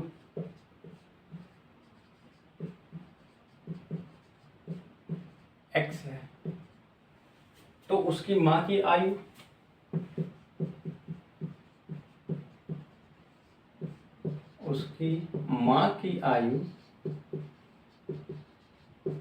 जो होगी x + 26 हो जाएगी। ठीक है, अब बोल रहा है कि उनकी आयु का गुणनफल अब से, उनकी जो आयु है उनका गुणनफल अब से 3 वर्ष पश्चात, तो 3 वर्ष पश्चात उनकी आयु पहले निकाल लेते हैं। तो 3 वर्ष पश्चात उनकी आयु, या फिर रोहन की आयु लिख लेते हैं। रोहन की आयु, जैसे आज 2026 चल रहा है, तो 3 वर्ष पश्चात, 3 वर्ष बाद क्या होगा? आज 2026 है, वर्तमान में 2026 चल रहा है, तो 3 वर्ष बाद क्या होगा? 26 3 29, 3 वर्ष बाद 26 3 29 होगा ना। तो 3 वर्ष उसमें क्या किया गया? जोड़ दिया गया, 3 वर्ष जोड़ दिया गया। तो आज जो है उनकी आयु x है, तो 3 वर्ष पश्चात x + 3 हो जाएगी। तो रोहन की आयु मैंने x मानी थी, तो 3 वर्ष पश्चात कितनी हो जाएगी? x + 3 वर्ष हो जाएगी। इस तरह से तो उसकी माँ की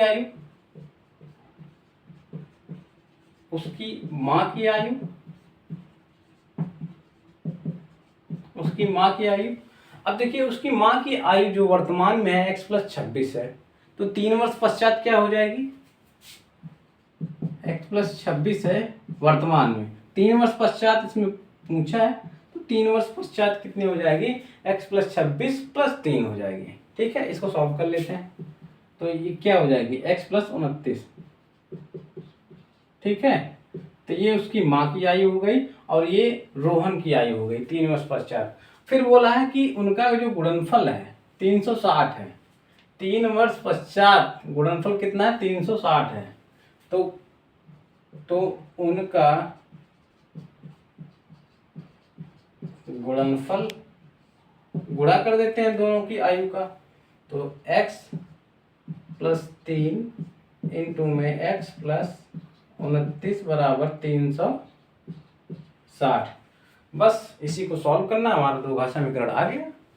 तो x का गुणा x में तो x², फिर x का गुणा 29 में तो 29x हो गया, फिर 3 का गुणा x में तो 3x हो गया, फिर 3 का गुणा 29 में कितना हो जाएगा, 3 9 27 और 3 दूना 6, 6 और 2 कितना 8 बराबर 360।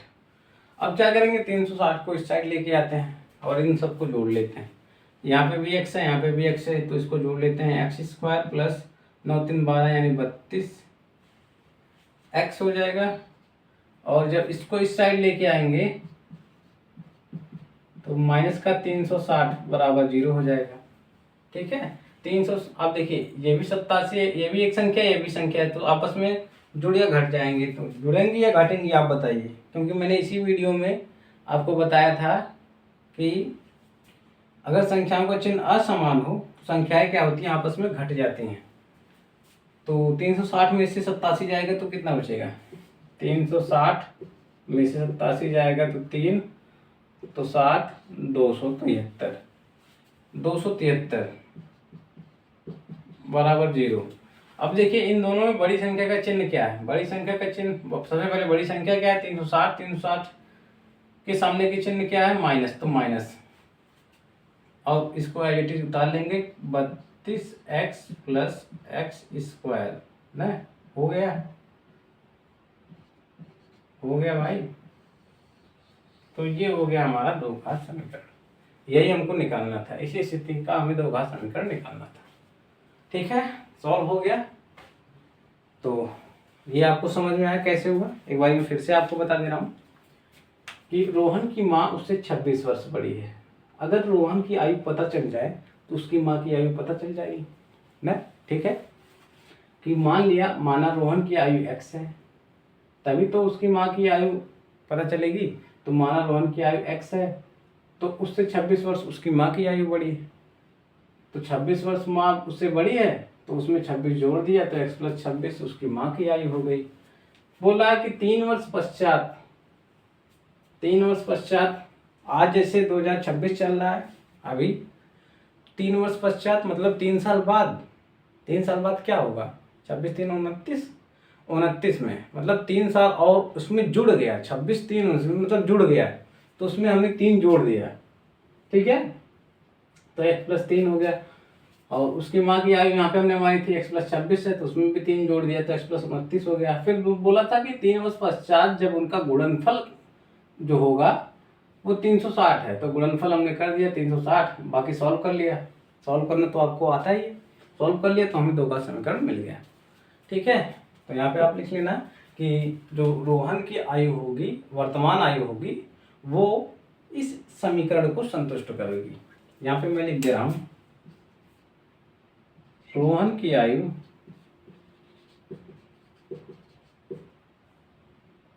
प्राप्त समीकरण को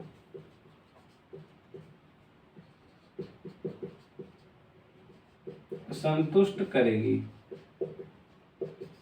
ठीक है, इसको आप नोट डाउन कर लीजिए। फिर एक क्वेश्चन और शायद बचता है, मैं उसको सॉल्व करा देता हूँ, नोट डाउन कर लीजिए। चलिए आगे बढ़ते हैं। तो यहाँ पे हमारा लास्ट क्वेश्चन है, ये लास्ट स्थिति है, इसके बाद जो हमारा प्रश्नावली 4.1 खत्म हो जाएगा।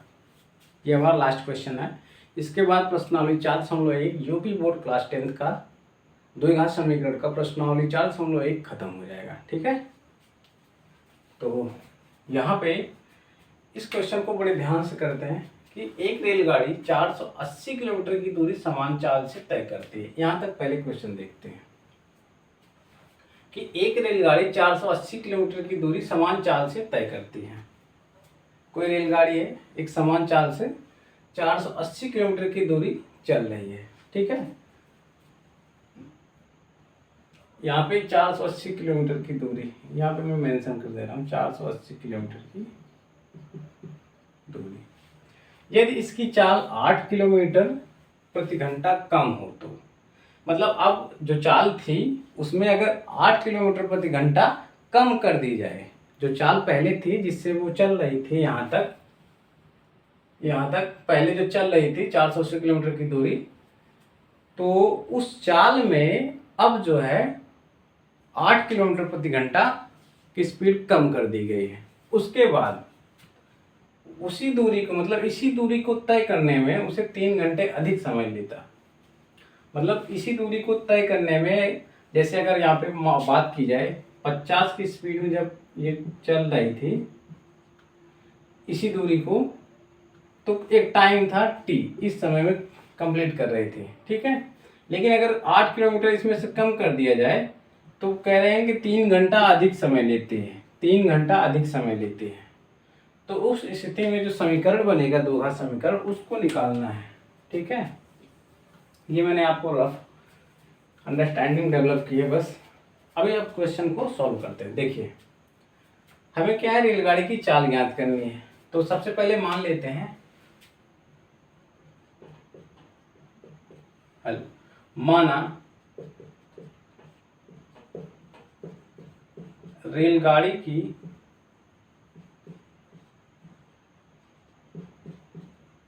चाल x किलोमीटर पर आवर है। ठीक है, माना रेलगाड़ी की चाल x किलोमीटर प्रति घंटा है। ठीक, अब अगर इस चाल से चलती है ये 480 किलोमीटर की दूरी, तो उसे समय कितना लगता है, तो समय निकाल लेते हैं। तो 480 किलोमीटर जाने में, 480 किलोमीटर जाने में लगा समय, हम जानते हैं समय बराबर क्या होता है, दूरी बटे चाल। चाल बराबर क्या होता है, दूरी बटे समय। तो यहां से समय बराबर क्या हो जाएगा,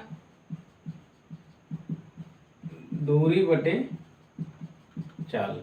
ठीक है, इसको आप नोट डाउन कर लीजिए। ये सूत्र है कि चाल बराबर दूरी बटे समय, तो समय बराबर दूरी बटे चाल। इसको यहाँ पे ले गए, इसको यहाँ पे चले आए लेके, तो समय बराबर दूरी बटे चाल। इसको आप नोट डाउन कर लीजिए।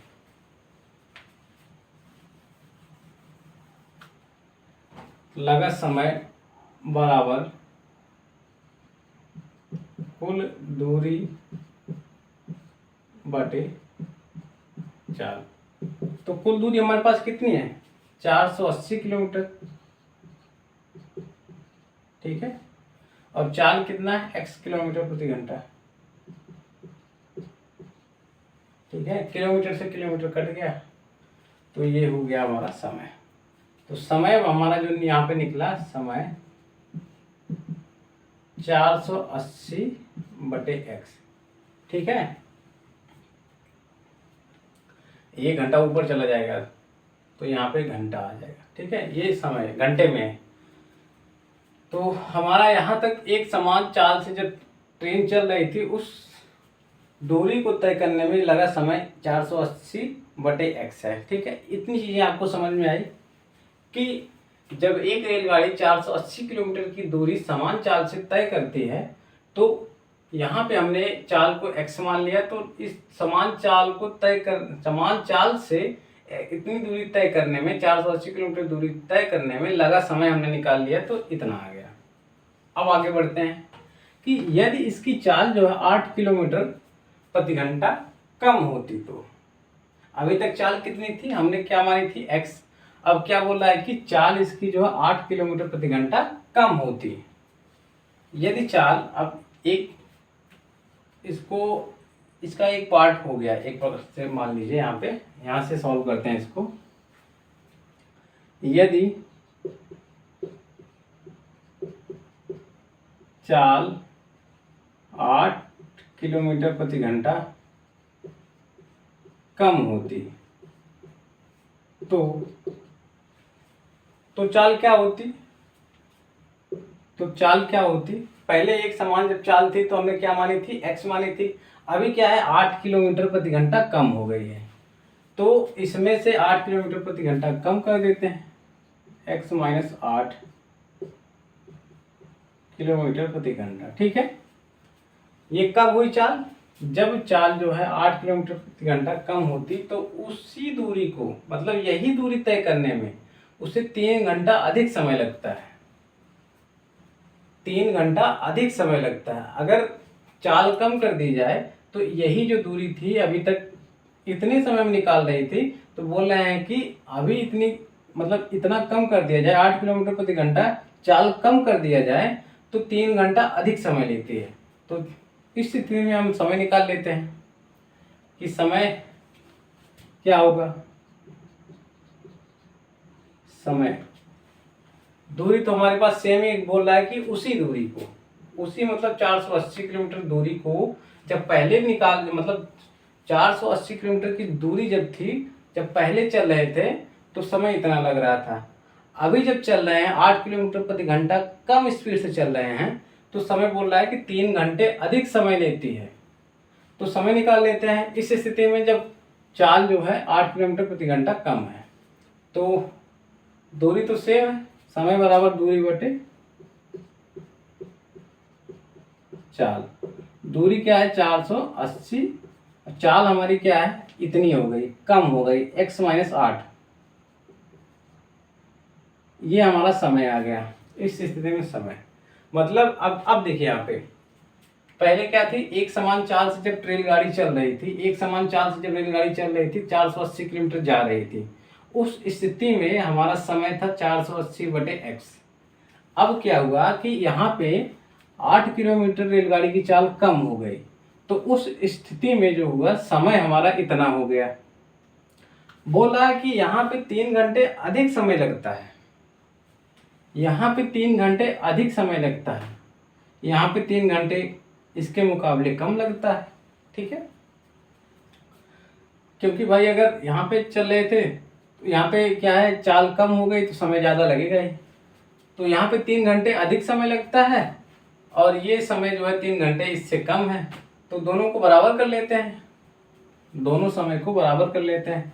तो इसको यहाँ पे सॉल्व करते हैं।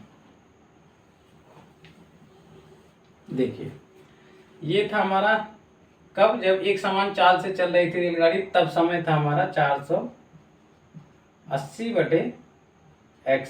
ठीक है, और ये जब चाल में हमारी कमी हुई तब समय उतना लग रहा था। चाल में जब 8 किलोमीटर प्रति घंटा की कमी हो गई तब समय इतना लग रहा था। अब बोला कि यहाँ पे समय 3 घंटा ज़्यादा लगता है, इसमें 3 घंटा ज़्यादा लगता है, इसका मतलब इसमें 3 घंटा कम है। ठीक है, अगर इसमें 3 घंटा ज़्यादा लगता है इसमें, तो इसका मतलब इन दोनों को बराबर करने के लिए हमको इसमें से 3 घटाना पड़ेगा, 3 घंटा। ठीक है, 3 घंटा इसमें से घटाना पड़ेगा, या फिर 3 घंटा इसमें जोड़ दिया जाए। बात सेम ही है।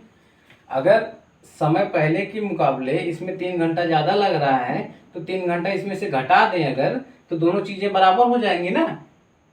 ये चीज़ें आपको समझ में आ रही हैं कि जैसे यहाँ से एक रेलगाड़ी जब 480 किलोमीटर की दूरी एक समान चाल से तय करती है, तो उस स्थिति में जो हमारा समय निकला था इतना, फिर जब चाल में 8 किलोमीटर प्रति घंटा की चाल से कम हो गई, बस समान चाल से चल रही थी तो उसमें 8 किलोमीटर प्रति घंटा की स्पीड कम कर दी गई, तो उस समय, उस स्थिति में जो समय निकला 480 बटे x माइनस 8।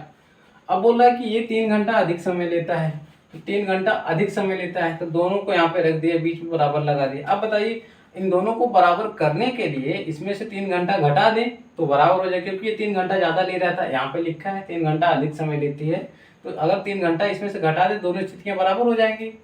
चीज़ सही है, क्लियर है इतना कॉन्सेप्ट। अब क्या करेंगे, इसको सॉल्व कर लेंगे, बस हमारा 2 का समीकरण यहाँ से मिल जाएगा। चलिए इसको सॉल्व कर लेते हैं।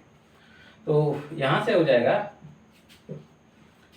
480 बटे में x बराबर, इसको सॉल्व कर लेते हैं, 480 माइनस 3x माइनस 8 बटे में x माइनस 8।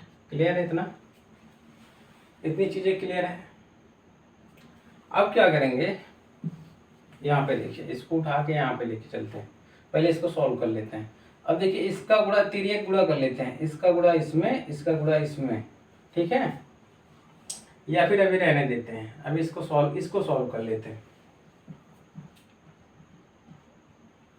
यहाँ पे बराबर लगाना है, इसको उतार लेंगे, 480 बटे में x बराबर 480 माइनस का 3x, इसको अंदर 3 का गुणा अंदर भेजना है, इसको 3x हो जाएगा, फिर माइनस माइनस क्या हो जाएगा प्लस, 3 का गुणा 8 में हो जाएगा 24 बटे में x माइनस 8, x माइनस 8। अब क्या करेंगे, इसको जोड़ लेंगे, 480 और 24 कितना होगा, 480 और 24 कितना होगा, 504, तो यहाँ पे 504 लिख देते हैं, ठीक है। अब क्या करेंगे, इसका गुणा इसमें कर देंगे, इसका गुणा इसमें कर देंगे, इसको बोलते हैं क्रॉस मल्टीप्लिकेशन या तिर्यक गुणा। तो इसका गुणा इसमें कर देते हैं, तो 480 गुणे में x माइनस 8 बराबर x का गुणा इसमें, तो x गुणे 504 माइनस 3x, ठीक है। अब इसका गुणा इसमें कर देंगे, 480x हो जाएगा, 480x माइनस 8 का गुणा इसमें कर देंगे, तो 8 शून्य शून्य, 8 अठाई 64, 8 अठाई 64 और 8 चौके 32, 32 और 6 कितना होता है, 32 6 38 होता है, ठीक है। अब इसका गुणा इसमें कर देंगे, बराबर 504x माइनस का 3x स्क्वायर, ठीक है, हो गया सॉल्व। इसको जो है उठा के इस साइड लेके आते हैं, इसको उठा के इस साइड लेके आते हैं, तो 3x स्क्वायर को इस साइड लेके आएंगे, इसका चिन्ह परिवर्तित हो जाएगा, तो 3x स्क्वायर माइनस है तो प्लस हो जाएगा, और यहाँ पे है प्लस 480x, और इस साइड 504x है प्लस में, तो माइनस इस साइड हो जाएगा, माइनस का 504x, और ये माइनस का कितना है 38 40, ये है माइनस का 38 40 बराबर 0, ठीक है। अब यहाँ पे जो है 3x स्क्वायर है, 3x स्क्वायर प्लस 504 में से 480 घटाएंगे तो कितना आएगा, 504 में से इसको घटा देते हैं तो 4 में से 0 जाएगा तो 4, और यहाँ पे है 0, 0 में से 8 जाएगा तो कितना बचेगा 2, और बड़ी संख्या का चिन्ह हमेशा उतरता है तो यहाँ पे माइनस आ जाएगा, और